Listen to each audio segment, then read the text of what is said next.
I count myself extremely lucky that this gets to be my workspace. Like, how many people get that opportunity to go to work and see animals, see green grass, have just like a beautiful, open, relatively quiet place to be.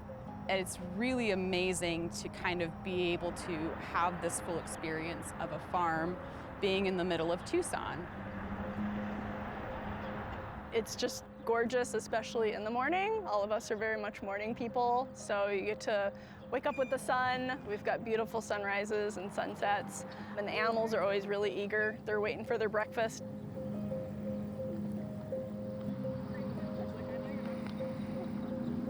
As the animal care manager, my primary duties here are care of all of our animal herds that support our teaching curriculum.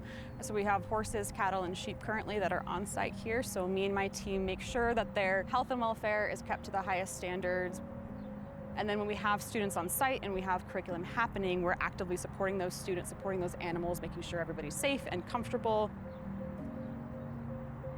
One thing that's really cool about our program and our farm is that we're able to take in a lot of animals who might have weird things going on medically. So a big part of our morning is kind of getting all their medications in order. Each of them kind of have individualized diets, so we have to kind of prepare all of those in the morning.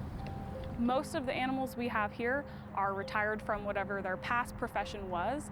We like to call ourselves a retirement home because they have it really great here. They get all the care they need. They have a team of veterinarians just basically on call for them all the time.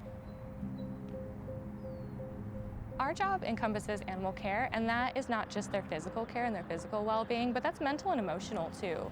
And so we will take them out on walks to get them comfortable around the surroundings. We groom a lot. Every animal gets groomed at least once a week.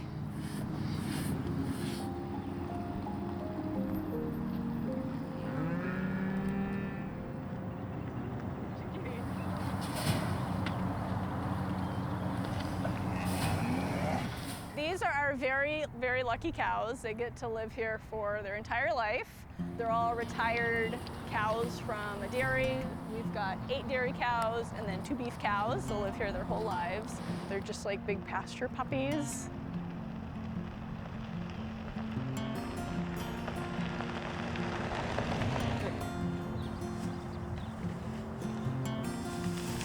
I love watching the sheep run down the lane every morning. Like, that's better than a cup of coffee, like seeing them so excited. They know which truck is ours, and they will run to the gate. We're hey girls. You know, it's like a waiter in a restaurant. They're ready.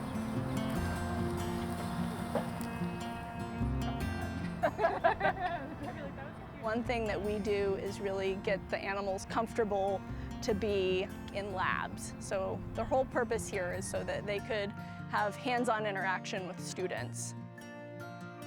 The teaching areas we have here at the CAC, we're currently in what we call the Learning Center. So we have our models here.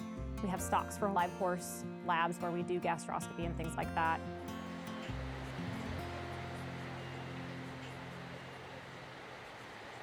If I'm evaluating a horse for cardiac issues, I want to know what the quality of the jugular pulse is. Is it strong? Is it going up the neck? Is there jugular fill? All of those things.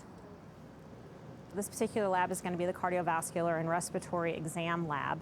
So students will come out and have a chance to listen to the heart and the lungs of live horses, cattle, and dogs. What'd you guys get for heart rate for Marshall?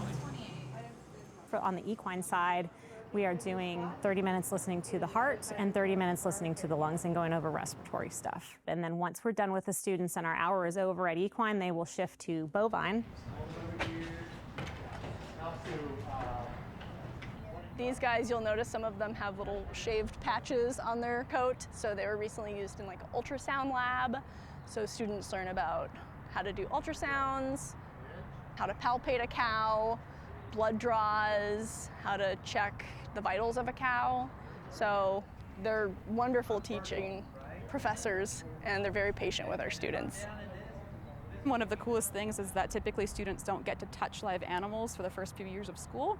And from here, it's almost day one. They're out there interacting with the animals, starting with things like safety, behavior, restraint, all of the kind of foundational stuff that then they get to build on.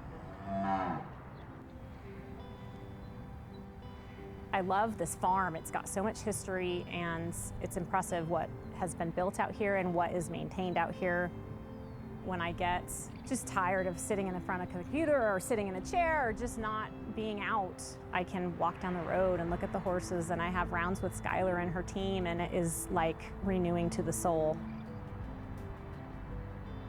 In the afternoon, it's kind of the systemic shutting down of all of the pastures. All of the animals are kind of quiet and happy and settling in for the night, and there's just kind of this peace. I'll sometimes be out in a pasture and I'll see somebody pull up with their kid and they say, you know, we stop by every Tuesday afternoon after school because we have to go see the horses and that's our favorite. And they like to ask questions about the animals. What are their names? What are they used for? Things like that. They have this role with the community and people want to know, people want to be engaged. This is their retirement, and I'm pretty sure like this is where I'm gonna retire too, because it's wonderful. And it's nice that they continue to be able to work into their retirement, and they really serve such a valuable purpose. Like they're still working and teaching the future generations of veterinarians, which is so important.